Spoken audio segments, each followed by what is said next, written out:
Claire Scriven, MLC, Labor spokesperson for Regional Affairs. Thanks for speaking to Flow News 24.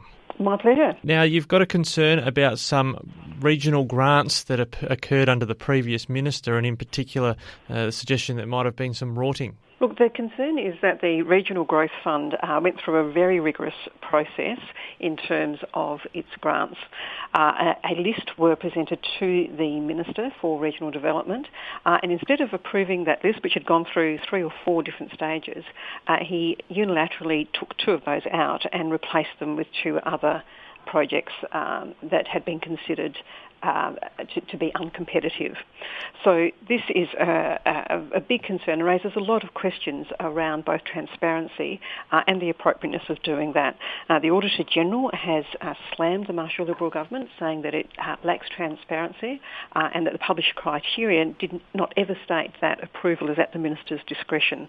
So unfortunately what this does is really undermines people's trust in the system. People have gone through a lot of effort to put in an application for a grant, only to potentially find that, no, in actual fact, even though they were approved, they were recommended for approval by the expert panel, in fact they were just taken out of that equation for no good documented reason at all. Now, you may be able to correct me if I'm wrong, but I understand the 2 projects that were left out. One was to do with Yorke Peninsula Field Days, and the other one was to do with the Blyth Cinema. Is that correct? That is what the former minister, has now come out and said.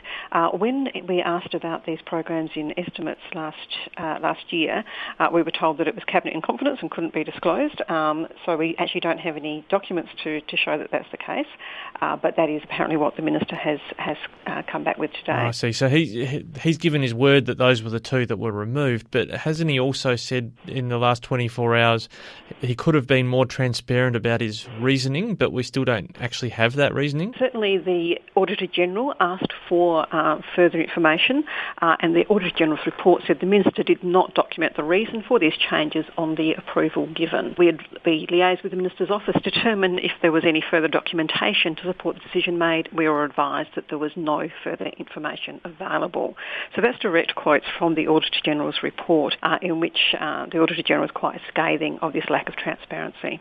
So is it something Labor intends to pursue further in Parliament, or I'm sorry if I've missed it during the day yesterday or today, to get that reasoning from the Minister why the Blyth Cinema and Yorke Peninsula Field Days got dropped for these other projects? So the current minister was asked questions in Parliament yesterday, and he said he didn't know what the projects were. The previous minister, as you've alluded to, has now come out and suggested that those 2 were the ones. But it really just puts a big cloud around the whole process. Why have an expert panel that makes recommendations if the minister or the government is then going to ignore those recommendations and say, no, I think these others should be in there instead? I mean, one of the projects that was approved is in the electorate of the current minister, Minister Basham. But again, as we've mentioned, there's no documentation as to why these changes were made. Yeah, and that's an interesting one. I think the press release you issued had the word rorts in there. Is there a suggestion from Labor that there may be some sort of favour or favouritism being shown? You mentioned the minister's electorate. Do you think there might be some traceback to someone he's trying to look after or someone's trying to look after in an electorate? Well, the problem when there is no documentation of a decision is that people do start to raise those sorts of questions.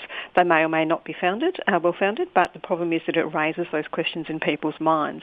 When a process is not transparent, when a process it appears that has been recommended is then interfered with in some way and the outcome's changed, all of those questions, of course, then do arise in people's minds.